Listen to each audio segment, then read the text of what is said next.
കണ്ടം നല്ലൊരു സാധനമായിരുന്നു. അപ്പം അത് കഴിഞ്ഞിട്ട് എന്താ വരിക എന്നുള്ളത് നമ്മൾ കാത്തിരിക്കുന്നതായിരുന്നു. അപ്പം ഇതുപോലുള്ളൊരു മേക്കിങ്ങിൽ ഇപ്പം ഇതിൻ്റെ ഷൂട്ടിൻ്റെ സമയത്തൊക്കെ ഞാൻ ഫോളോ ചെയ്തിരുന്നു. അപ്പം ഭയങ്കര മഴയും കാറ്റും ബഹളവും ഒക്കെ ഉള്ള ഭയങ്കര മഴയുള്ളൊരു സമയമായിരുന്നു. പക്ഷേ അതിൻ്റെ ഒന്നും യാതൊരു ഇതും പിന്നെ നമുക്ക് കണ്ടറിയാം എത്രമാത്രം സ്ട്രഗിൾ ഈ സിനിമയ്ക്ക് ഉണ്ട് എന്നുള്ളത്.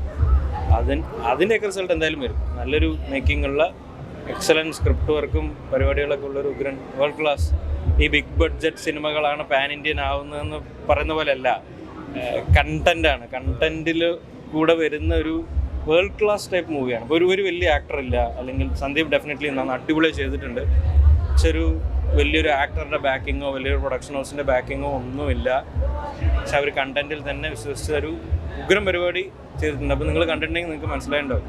നല്ലൊരു കിടിലൻ സാധനം, പാൻ ഇന്ത്യനൊക്കെ മേലെ നിൽക്കാൻ സാധ്യതയുള്ളൊരു സാധനമാണ്. ഈ സിനിമയെക്കുറിച്ച് ടോക്ക് ചെയ്യും, എല്ലാവരുടെയും ഡിസ്കഷൻ ചർച്ചകളൊക്കെ ഉണ്ടാവും, ഉറപ്പാണ്.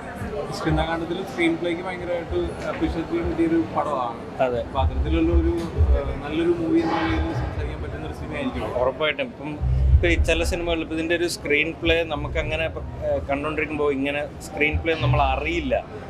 ഞാൻ കേട്ടിട്ടുള്ളത്, നമുക്കൊരു കാര്യം അറിയുന്നില്ലെങ്കിൽ അതാണ് അതിലെ ഏറ്റവും ബെസ്റ്റ്. ഇപ്പം എഡിറ്റിംഗ് നമുക്ക് മനസ്സിലാവുന്നില്ല എന്നുണ്ടെങ്കിൽ അതാണ് ബെസ്റ്റ് എഡിറ്റിംഗ് എന്നൊക്കെ കേട്ടിട്ടുണ്ട്, അത്ര അറിയുള്ളൂ. അപ്പോൾ ഇതിൻ്റെ ജോഗ്രഫി കണ്ടില്ല, അവിടെയൊക്കെ എങ്ങനെയാണ് ബാബുൽ ക്യാമറയൊക്കെ കൊണ്ട് പരിപാടികൾ ചെയ്തത്, ഈ ക്രൂ മൊത്തം അവിടെ എങ്ങനെയൊക്കെ ചെയ്തു എന്നുള്ളതിലൊക്കെ അടിപൊളി സംഭവം. സ്ക്രീൻ പ്ലേ ആയാലും എഡിറ്റിംഗ് ആയാലും ഡയറക്ഷൻ ആയാലും BGM ഒക്കെ സൂപ്പറാണ്. പെർഫോമൻസും അതിഗംഭീരം. സഹീർക്കയും സന്ദീപും വിനീതേട്ടൻ നരയും നന്നായിരുന്നു, എല്ലാവരും നന്നായിരുന്നു.